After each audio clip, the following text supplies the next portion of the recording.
No rintaraipareista ihan aluksi täytyy sanoa, että ei niin huono, ettei jotain hyvääkin. Että totta kai isä on ylpeä pojastansa, että siellä on semmoinen pieni pikkumies, joka ottaa niin kuin miehen elkein, mutta siihen se hauska sitten jääkin. Eli eihän se tietenkään ole kivaa, että äiti yrittää parhaansa ja näkee, että lapsi kaipaa ravintoa.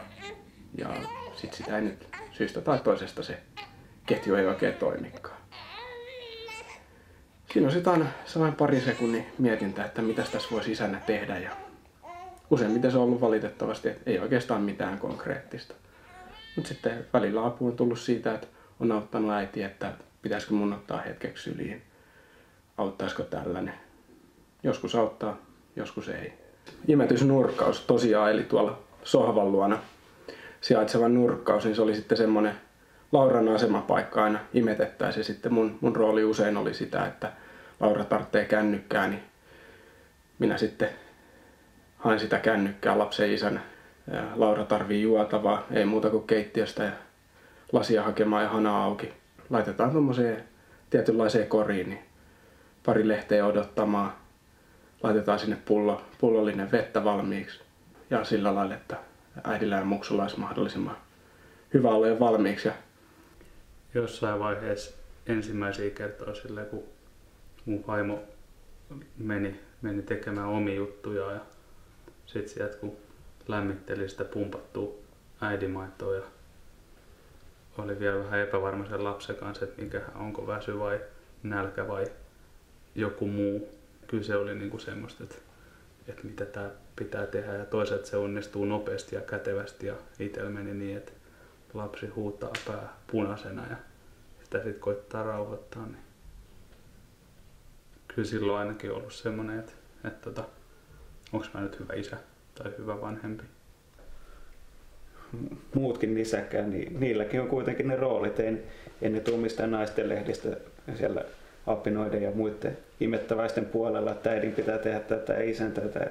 Se mun mielestä ihan biologisesti tulee jo semmoiset tietyt asiat ja yksi näistä on imettäminen ja se on mun mielestä soveltuu hyvin naiselle jossain määrin paremmin kuin miehelle. Ja mies nyt tietenkin pääsee nauttimaan myös siitä, kun saa antaa sitä pumpattua maitoa, mutta se pääsääntöisesti se imettäminen on kuitenkin sen naisen homma, että ei. Mulle on jäänyt mieleen sieltä synnytyslaitokselta se, että kuinka vahva se vietti varmaan kaikilla nisäkkäillä on, että saman tien kun on tullut maailmaan, niin löytää sen paikan, mistä saa ravintoa, mutta sitten siinä näki, että se ei ole pelkästään ravintoa, vaan aika selkeästi se, että se on semmoista läheisyyttä ja turvaa. Kyllä se nyt aika luonnollista ollut, että siinä on auttanut minkä on pystynyt ja välillä on ollut aika avutonkin ollut. Ei nyt kuitenkaan mikään professionaal tuossa imetyshommassa, kun ei nyt ole paljon tullut imetettyä, mutta yrittää aina jotain keksiä, jotain ideoita, mitä voisi yrittää. Varsinkin siinä alussa, kun meillä oli niitä ongelmia, niin että miten sivusta ja katsojan mielestä sitä voisi mahdollisesti suunasentoa tai sitten elinanasentoa muuttaa.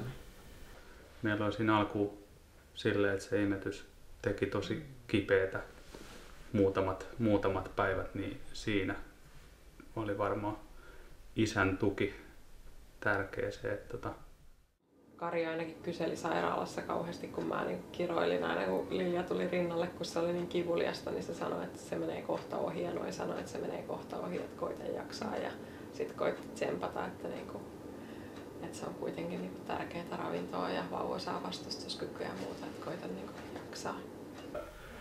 Sitä ei etukäteen ymmärtänyt, miten pienet asiat voi olla iso apu.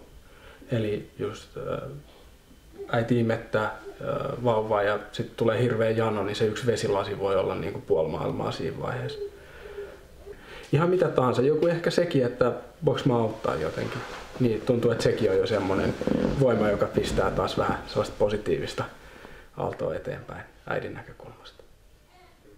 Mun vaimo, joka on tottunut tekemään paljon aikaa saava, niin hänellä meni vähän aikaa, että hän tottui siihen, että hänen pitää vaan yrittää nukkua ja se riittää, että hän nukkuu ja saa syötyä ja imettää ja sitten sen lisäksi, jos jaksaa ja ehtii tekemään asioita, niin se on ihan hyvä, mutta mä en hoida niitä asioita sitten ne tietyt kuukaudet.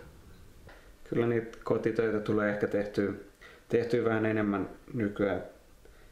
Ainakin henkilökohtaisesti koen, että Elina on tekemässä jotain niin tärkeää, niin itsekin pitää tehdä jotain edes, niin sitten tarttuu niin puhdehommiin, mitä kotota löytyy tiskipöydältä tai muuten olohuoneen lattialta. Minusta se on todella tärkeää, että mies auttaa vaimolle silloin, kun lapsi syntyy, koska se on todella tärkeää sekä lapsille ja vaimolle. Kyllä se muuttaa niin hirveästi monta asiaa ja sitä ei ymmärrä ensimmäisenä päivänäkaan mies eikä ensimmäisenä viikkonakaan. Että se on meille ollut hyvä oppia, että aika paljon pitää puhua asioista ja hyväksyä. Että siinä menee vähän aikaa, että molemmat huomaat, että nyt tämä on erilaista. Sitten siinä on tietysti tämä terveysaspekti, että rintaruokinta niin antaa vastustuskykyä lapselle. Mutta kyllä siinä imetyksessä on niin kuin paljon hyviä puolia. Käytännöllisyys.